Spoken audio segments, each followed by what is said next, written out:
Hai friends, selamat datang di Metode. Ketika ada yang berpendapat di mana pada saat ini ada belahan negara di dunia lain yang sedang mengalami krisis pangan, namun di satu sisi ada yang berpendapat juga tentang menjamurnya bisnis kuliner. Sebelum gue mau memulai tentang kasus kelaparan yang pernah terjadi di Rusia, kali ini gue mau mengajak sobat untuk melihat beberapa tahun belakangan, terutama taruhlah pada tahun 2019 ke bawah sebelum masa pandemi ini terjadi. Ini data yang gue dapat dari Kompas. Yang gue nggak bandingkan dengan data di tahun lalu, terutama tahun 2020 dan juga 2021, karena dampak COVID-19 PPKM yang kita rasakan banyak menutup usaha kuliner ya. Kalau memang dari data ini dunia sedang mengalami krisis pangan, setidaknya kita berkaca ke 100 tahun yang lalu ada di Rusia. Tahun itu di Rusia itu sedang terjadi gejolak-gejolak politik serta Perang Dunia Pertama dan juga Perang Saudara. Dengan begitu banyaknya konflik serta kepentingan politik sehingga mengakibatkan krisis pangan. Ada jutaan korban dan mayoritas korbannya adalah warga sipil. Pemerintah Bolshevik sebagai salah satu yang ikut Perang Saudara ini meminta bahan pangan dari petani. Maksudnya di sini minta dengan cuma-cuma, dan karena meminta di sini bisa diartikan ada kekerasan. Walau terkadang dari minta-mintanya mereka ini mereka juga memberikan imbalan kepada para petani, namun imbalannya ini tidak sebanding, tidak sesuai, sehingga membuat para petani tidak mampu untuk memproduksi secara maksimal. Ibaratnya selain tenaga juga dibutuhkan setidaknya bibit, pupuk, pestisida, dan alat-alat pertanian tentunya. Sehingga mau tak mau para petani pun menjadi berpikir apa yang harus mereka lakukan supaya dapat bertahan hidup. Ada beberapa opsi yang dilakukan oleh mereka, yaitu mengurangi produksi pertanian atau menjual hasil pertanian mereka kepada black market, dan hal ini biasa dilakukan oleh kulak petani yang lebih kaya. Kondisi ini diperparah oleh Lenin yang semakin menekan para petani untuk memproduksi lebih banyak lagi dan lebih banyak lagi, sehingga akhirnya ada pada satu titik di mana para petani tidak mampu lagi untuk menghasilkan, untuk memberikan apa yang dapat mereka produksi. Dan akibat dari hal ini banyak pemberontakan yang timbul dari masyarakat untuk menentang perlakuan pemerintah yang semena-mena. Adapun Herbert Hoover membentuk ARA, dia ini adalah bisa dikatakan seorang filantropis. Beliau menawarkan bantuan bagi para korban Perang Dunia Pertama, termasuk menawarkan bantuan tersebut kepada Lenin. Namun Lenin dengan gengsinya menolak bantuan tersebut karena ia juga tidak mau ada campur tangan dari pihak luar ke negaranya. Sampai akhirnya pemberontakan pun terjadi di mana-mana, seperti pemberontakan Tambov, Kronstadt, untuk membalikan kebijakan di dalam dan di luar negeri. Sehingga akhirnya pada tahun 1921 dibentuklah kebijakan baru. Karena pada saat ini sudah terjadi kelaparan melanda hampir seluruh Eropa, termasuk juga Rusia, Ukraina, Hungaria, Armenia, Polandia, Finlandia, Estonia, dan segala macam nia-nia lainnya. Sebenarnya oleh ARA ini sudah mendeteksi adanya bencana kelaparan, jadi mereka sudah mendirikan base camp dulu di Polandia, di mana didirikannya pada tahun 1919. Dan mereka pun membuat target dari antara tahun 1920 sampai 1921, dalam waktu 1 tahun itu setidaknya diberikan makanan kepada 1 orang, 1 makanan dalam setiap hari. Dan mereka pun memprovide setidaknya 768 juta ton makanan dalam bentuk bahan mentah tentunya, yang terdiri dari tepung, gandum, beras, biji-bijian, susu, daging, gula, dan sebagainya, yang semuanya ini dikumpulkan di Amerika Serikat dan dikirimkan melalui kapal. Setidaknya jumlah kapalnya ada 237 kapal yang landing ke Eropa.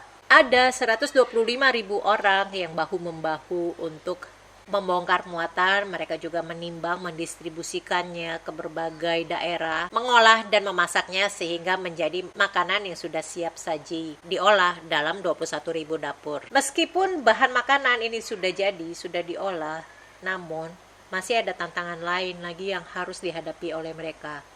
Dari mana bahan bakar yang diperlukan untuk memasak makanan itu? Sedikit informasi, pada waktu tahun itu di mana terjadi Spanish flu juga melanda Indonesia, para petani kopi bisa survive akibat mereka bertani kopi. Terima kasih untuk para petani kopi yang sampai saat ini telah menyajikan kopi-kopi terbaik dari Indonesia. Jadi pada saat itu mereka kehabisan bahan bakar untuk memasak makanan-makanan itu ya. Apalagi mereka sedang dalam persiapan memasuki musim dingin. Jadi bisa dibayangkan ya, musim dingin yang pasti buat pengen makan terus. Dalam kondisi seperti itu yang biasanya paling diperparah adalah anak-anak yang ada di dalam institusi atau lembaga yatim piatu, di mana mereka biasanya hanya memiliki satu pakaian saja melekat di badan mereka, dan bahkan mereka memakai karung goni untuk membuat badan mereka tetap hangat. Sehingga Hoover pun berinisiatif untuk mengumpulkan, meminta sumbangan dari warga Amerika Serikat agar setidaknya menyumbangkan pakaian bagi mereka yang membutuhkan. Dan datangnya sumbangan ini bukan cuma dari individu saja, karena banyak juga dari institusi, dari perusahaan, juga dari bank. Tadi sudah gue sebutkan makanan, pakaian, begitu juga ada suplai obat-obatan, bahkan sampai matras, tempat tidur untuk para pasien yang berbaring lemah, serta juga selimut.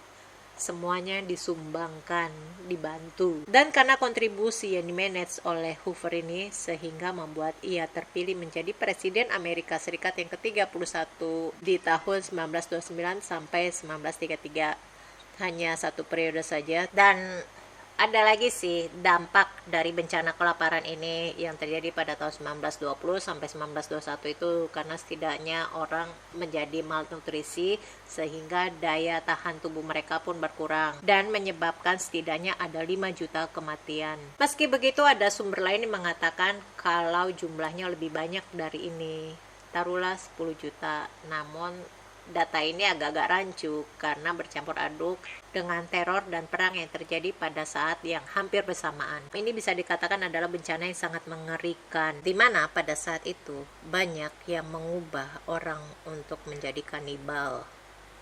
Tahu kan kanibal? Ada seorang penulis yang mendeskripsikan pada saat kejadian itu ada orang tua, ya beberapa orang tua yang sampai hati memangsa anaknya sendiri.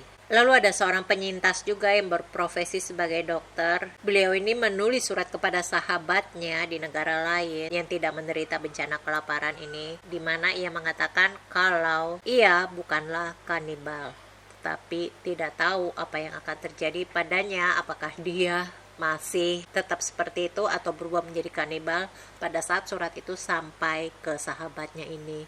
Karena sebagaimana yang kita tahu ya, zaman dulu kalau orang mau tulis surat dari Indonesia ke Amerika Serikat aja bisa 1 bulan. Dari hal ini bisa dibayangkan pada saat bencana kelaparan itu datang, yang pertama kali meninggal adalah orang yang baik.